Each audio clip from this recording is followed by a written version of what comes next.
Alright, welcome to the fourth video of the Stinn system video series.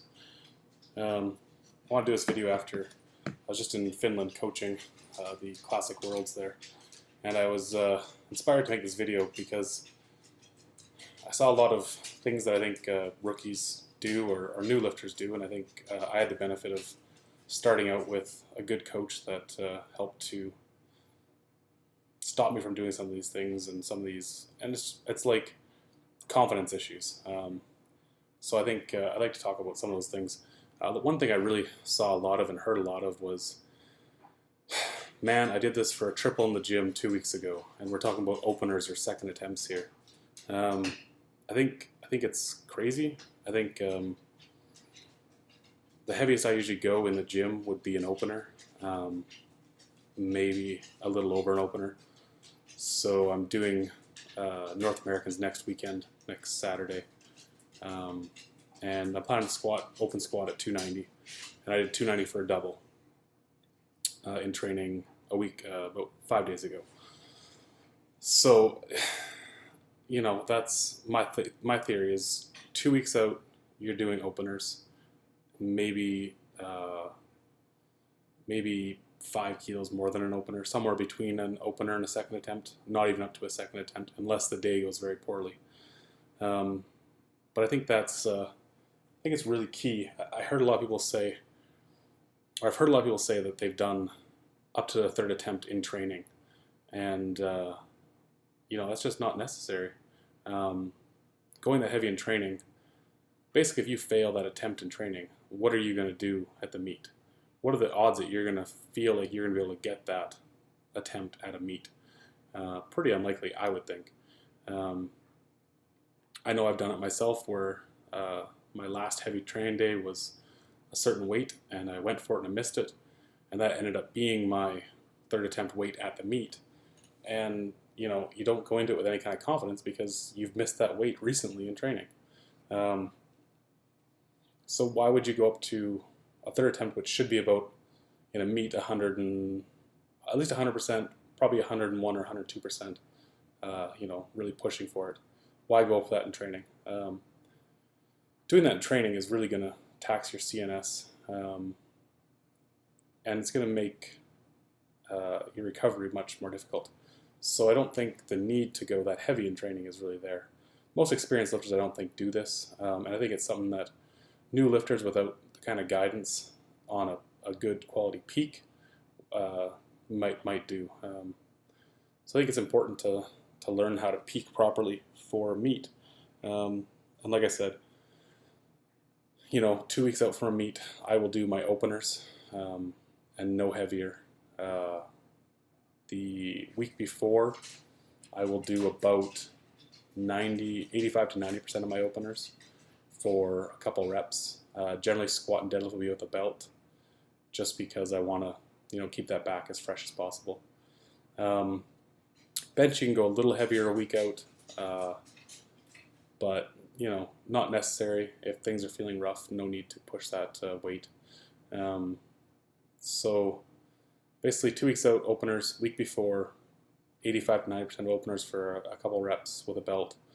The week of, I like to do 2 workouts. Generally, bench will be 3 days before, so I'm lifting on Saturday. My last bench workout will be Wednesday. And that'll generally be a double or a triple, say at 65%. If I'm in equipment, I'll probably do some boards after that, so maybe some 2-board work or 3-board work, up to around 85 to 90% of my best raw. So still not very heavy, but just a little more weight in the hand to keep the body used to it.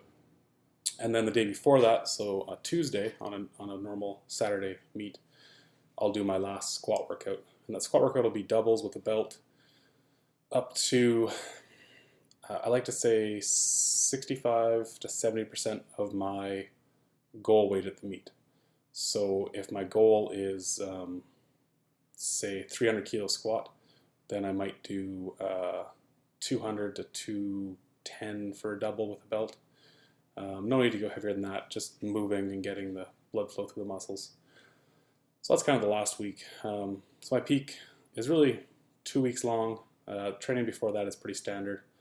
But 2 weeks out openers, week before 85 to 90% of openers, no heavier.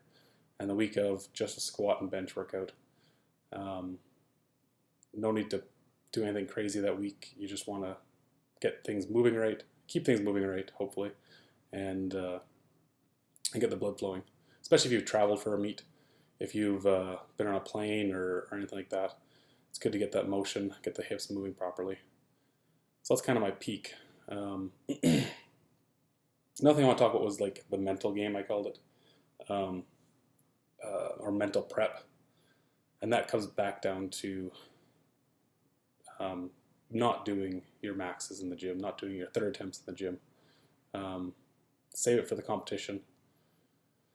Matt Gary has a very good article on attempt selection, and I think if you Google Matt Gary attempt selection, you'll come up with it. I think it's on T-Nation maybe. I can't quite recall what site it's on, but it's a really good article. Not a super long read. I suggest everyone gives it a read. Good information. And then game day strategies. I think I'm kind of lazy in my game day strategy. So what I mean by that is my openers are very structured. I know, or my warm-ups are very structured. I know I've done them with my last opener day, 2 weeks out. I will do my warm-ups just like I would do it in the meet. So I will, I'll start warming up maybe 45 minutes or an hour before, just like at a meet.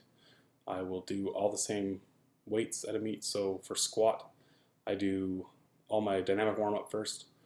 Then I do 1 plate, 2 plate, 3 plate, 4 plate, 4.5, 5 plate, 6.5, 7 plate maybe. And I know these. And these are easy to load.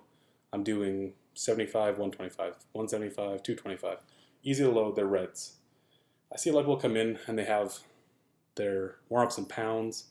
So then they have to do a warm-up at 225 pounds, and so you need to put 102 on. Why not just do 100, right? Plan for your warm-ups at the meet. Lots of times trying to find those little 1 1/4 plates is impossible. You find one, not the other one. So plan your warm-ups, around easy jumps. You might have to be jumping with other people, especially at a Worlds or Nationals. You might be jumping across platforms. We had one lifter who basically used almost every single warm-up platform for his deadlift warm-ups because he wanted these weights and we had very little time. So we jumped platform to platform. So keeping those warm-ups simple and normal jumps. So, 2 reds and a blue, 160 instead of going 167, or maybe go 165 instead of 167. So you're not trying to scrounge those little plates.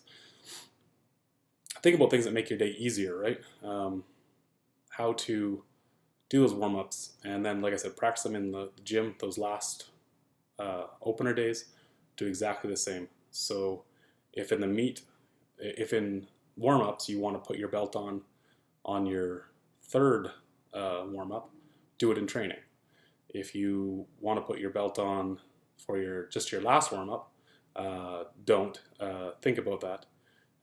There's no benefit to maxing out without a belt on. I see lots of people who want to do their warm-ups like a workout, so they're doing up to like 80% without a belt and then putting a belt on for one warm-up, and there's just no point. I did this for a lot of years, especially for equipped lifting. I would do basically my heaviest I could without a belt and put a belt on, heaviest with the belt until I put knee wraps on, then same for straps down. Now I have my straps down on at about 50% of my weight I'm going for in the meet. So, 225 kilos in an equipped meet, I'm putting on my straps down. I have I don't have knee wraps maybe, but I just have my straps down on for the hips and back so that everything's feeling good. Saving that energy. No one's impressed by your warm-ups. If they are, then, they're watching the wrong thing. So save yourself in warm-ups, put your belt on early, save your back. Only do a couple. I'm a big believer in doing your first warm-up for, maybe 5 reps, maybe 6 reps, then a triple, double, singles after that.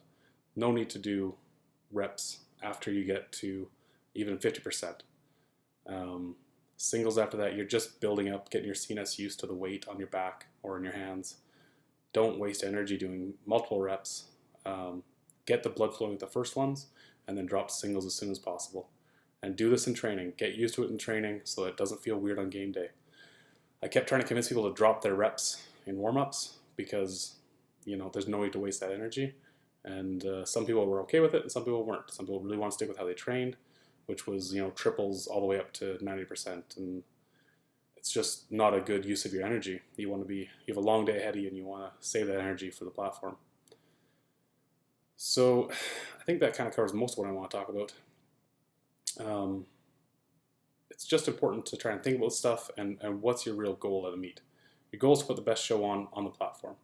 So there's no point in wasting energy in the warm-up room by doing too many reps without a belt. Save your energy, save your performance, and put it out on the platform.